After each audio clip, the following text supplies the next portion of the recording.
जय माँ विंध्यवासिनी, जय बाबा गोरखनाथ, हर हर महादेव।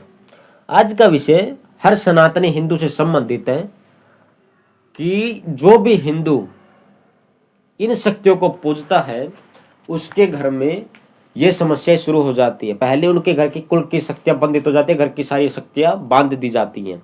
दूसरा, कोई भी शक्ति उस घर में कार्य नहीं करती है और घर में बलि लगनी शुरू हो जाती है और घर में शादी न होना, बच्चे न होना, बार बार गर्भ गिर जाना, घर में बीमारियां होना, ठीक है, और अकाल मृत्यु होना, इस प्रकार की घटनाएं घर में होने लगती है। तो आइए जानते हैं उसका कारण क्या है और कौन सी वो शक्तियां हैं। देखिए, जैसे बहुत सारे लोग हैं वो गोगा बैठी भी जाते हैं, गोरखनाथ जी को भी पूजते हैं, ठीक है। तो गोरखनाथ जी के साथ में नाथ संप्रदाय में बहुत सारी मुस्लिम शक्तियां पूज लेती है। अब उसमें 90% हिंदू उनको पूज ही लेता, उसमें ख्वाजा पीर और अन्य मुस्लिम शक्तियां भी पूजी जाती है, सैयद पीर और आदि, ठीक है। जो माता शीतला देवी को पूजते हैं उनके साथ भी बहुत सारे पीर और आदि सैयद वगैरह चलते हैं, ठीक है। और अगर आप मतलब कहीं भी अगर और धाम पे जाएंगे, मतलब जहाँ पे हनुमान जी का धाम नहीं है और 5 बावरियों से संबंधित है, 5 बावरियों पे आप जाएंगे तो वहाँ भी अष्टबली की पूजा होती है। तो इस प्रकार से हिंदू अगर वहाँ पे पूजा करता है तो वहाँ उनको भी पूज किया जाता है। ऐसे में क्या होता है, वह शक्ति आपके घर के देवी देवताओं की जगह पे बैठ जाती है और उन सभी को बंधन लगा देती है, क्योंकि आप उनको पूज कर रहे हो। चाहे आप सैयद पे जाते हो, पीर पे, या गलती से गए हो तो कैसे भी गए हो, उसमें उन सबको बंधन लग जाता है। और 90% हिंदू तो जानबूझ के जाता है, ठीक है। हमारे 33 कोटि देवी देवता हैं, क्या वो कम पड़ गए हैं?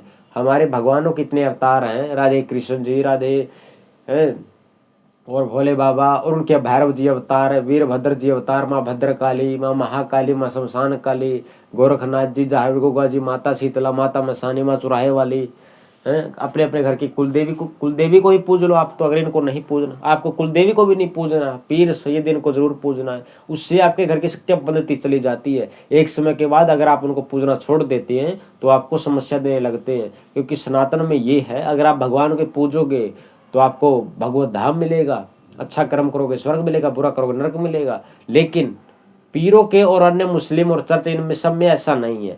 वहां पर अगर आप इनको पूजोगे तो आपको पूजना ही पड़ेगा, नहीं पूजोगे आपको नष्ट करके रख देंगे, आपके घर को बर्बाद कर देंगे। सच्चाई यही है, सनातन में ऐसा नहीं है। इसलिए सनातनी बनो। आज हर हिंदू, हर दूसरे घर में हिंदू परेशान है। सबसे ज़्यादा मुस्लिम चौकियाँ निकलती हैं, मुस्लिम चौकी पर चले जाते हैं, ठीक है। अब मान लीजिए कुछ लोग हो जाते हैं परेशान, अब उनको रास्ता नहीं दिखता तो वो सोचते हैं कि कैसे भी सब ठीक हो जाए, लेकिन वो गलत फंस जाते हैं। लेकिन 90% हिंदू तो जानबूझ कर जाता है। अगर वो ये वीडियो सुन भी रहे होंगे तो कहेंगे कुछ भी कह रहे हैं, सच्चाई यही है वास्तविकता। अगर तुम मुस्लिम पीर और चौकी आदि ऊपर जाओगे, मुस्लिमों के पास, तांत्रिकों के पास, तो तुम्हारा कभी भला नहीं हो सकता। तुम्हारे घर की शक्तियाँ हमेशा बंधन में रहेंगी और फिर वो तुमसे रुष्ट रहेंगी और तुम्हारे घर में अकाल मृत्यु और ऐसी दुर्घटनाएं होती रहेंगी। ऐसे बहुत सारे मैं अनुभव कर चुका हूँ, ठीक है, क्योंकि मेरे घर में भी एक समय में मुस्लिम पीर सैयद आदि की पूजा होती थी, ठीक है। तो मैं उन चीज़ों को झेल चुका हूँ। बाद में मैंने श्री हनुमान जी महाराज की, मेहंदीपुर बालाजी सरकार की शरण ग्रहण की, तब मेरा उससे पीछा छूटा। और आज हनुमान जी कितनी कृपा है, किसी पीर, किसी फकीर, किसी सैयद की औकात नहीं है कोई हमसे उलझ सके। हम अपने हनुमान जी की सेवा करते हैं, सच्चे मन से उन्हीं को पूजते हैं, अपने घर की शक्तियों को पूजते हैं, ठीक है। क्योंकि जब इंसान के साथ स्वयं बन जाता है ना, ठीक है, कोई घटना हो जाती है तभी वह मानता है वह बात सत्य है कि नहीं है, ठीक है। अगर आप अपने घर की शक्तियों को पूज कर इनको पूजते हो, चाहे नाथ संप्रदाय में हो, चाहे माता शीतला को पूजते, चाहे माँ पाथरे वाली को, चाहे माँ कालका को, ठीक है, तो इन पीर फकीरों से दूर रहिए। अगर आपने पूज लिया है तो इनका निवारण कीजिए, इनको घर से हटाइए और अपने घर की कुल देवी और शक्तियों को, क्योंकि अगर आप उनको जितनी पूजा करोगे, अब लोग कहते हैं, बहुत सारे ऐसे आते हैं मेरे पास कि गुरुजी हम तो बहुत ज़्यादा पूजा पाठ करते हैं, 3 टाइम आरती करते हैं, खूब चालीसा पाठ करते हैं, फिर भी हमारी पूजा नहीं लगती और उसमें और ज़्यादा हानि होने लगती है। बाद में जब पता करते तो पता लगता है कि सारी शक्तियाँ तो मुस्लिम लेके जा रहा है, वो सारा पूजा का, और देवी देवता तो उसने बांध रखे हैं। अब कहेंगे देवी देवता कैसे बन जाएंगे? वो आपकी गलती के कारण, आप उनको नहीं पूज रहे, वो घर की शक्तियाँ तो बनेंगी ना।